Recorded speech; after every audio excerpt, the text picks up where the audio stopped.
আমি শ্রী হরিদাস চন্দ্র তরণী দাস। প্রধানমন্ত্রীর সাথে একটি এডিট করা ছবি সে উপস্থাপন শুরু করে। 2 থেকে 15 তারিখের মধ্যে আমরা জনাব তারেক রহমান স্যারকে নিয়ে আসবো।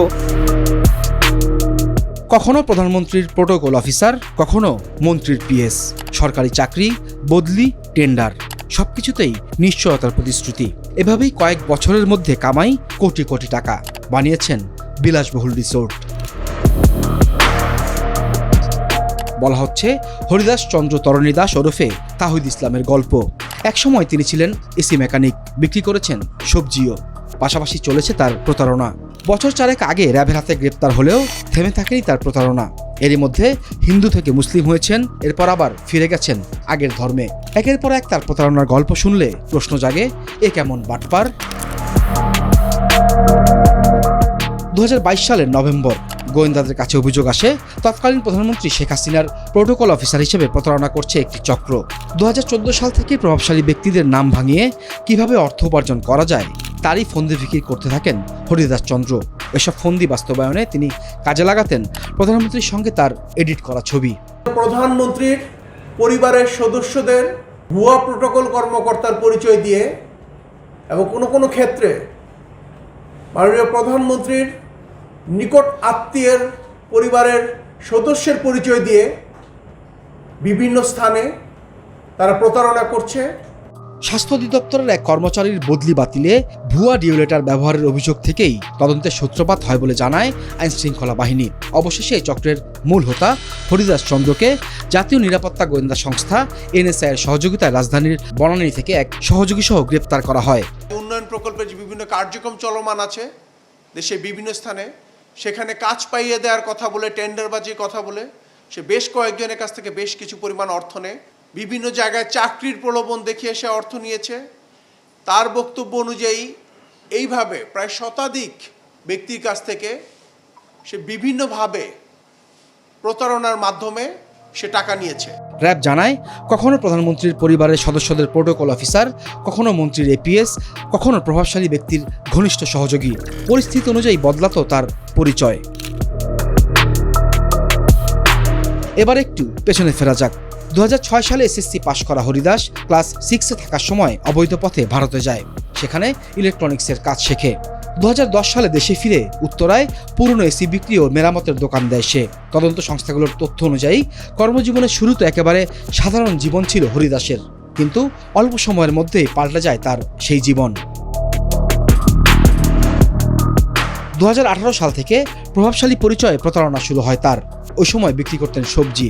আরেক সবজি বিক্রেতার সঙ্গে সাবলেট ওঠেন এক বাসায়। সেই ব্যক্তির মেয়েকেই 2019 সালে বিয়ে করে ধর্মান্তরিত হয়ে নিজের নাম রাখেন তাহিদ ইসলাম।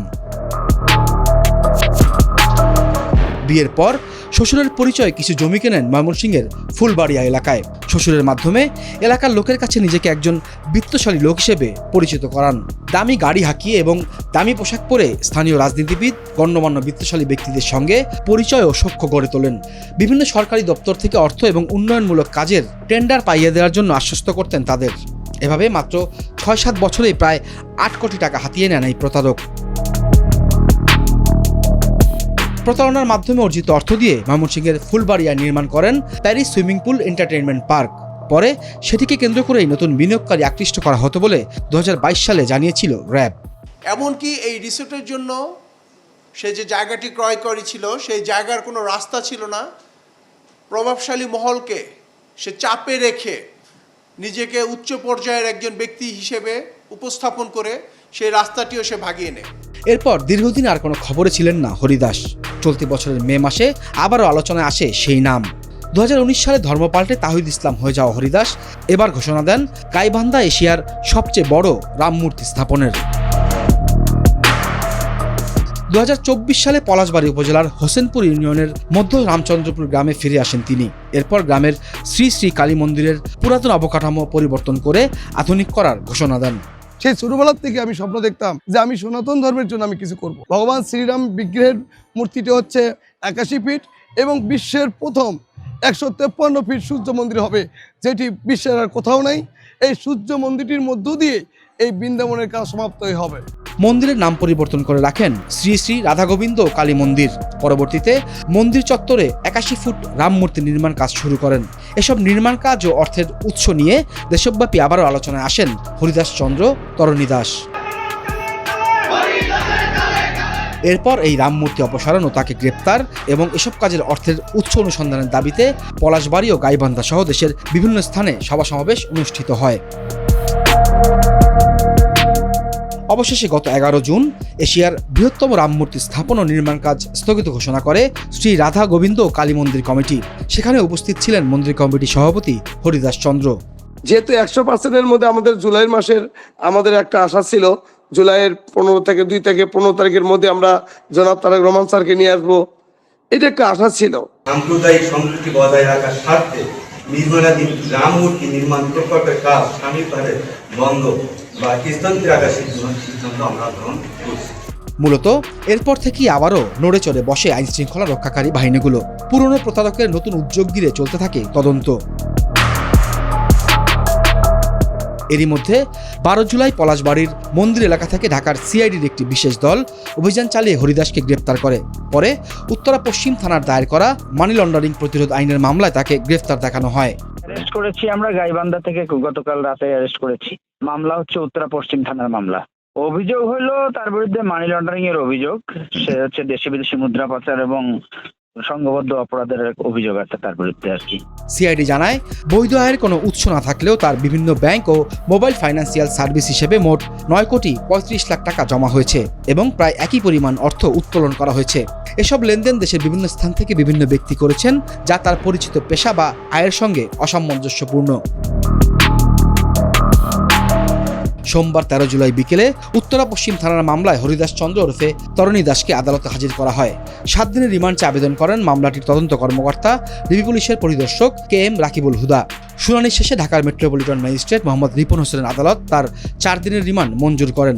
তার নামে বেনামে বিভিন্ন অ্যাকাউন্টে দেশের বাহির হতে মোট 9,35,00,000 টাকা এসেছে।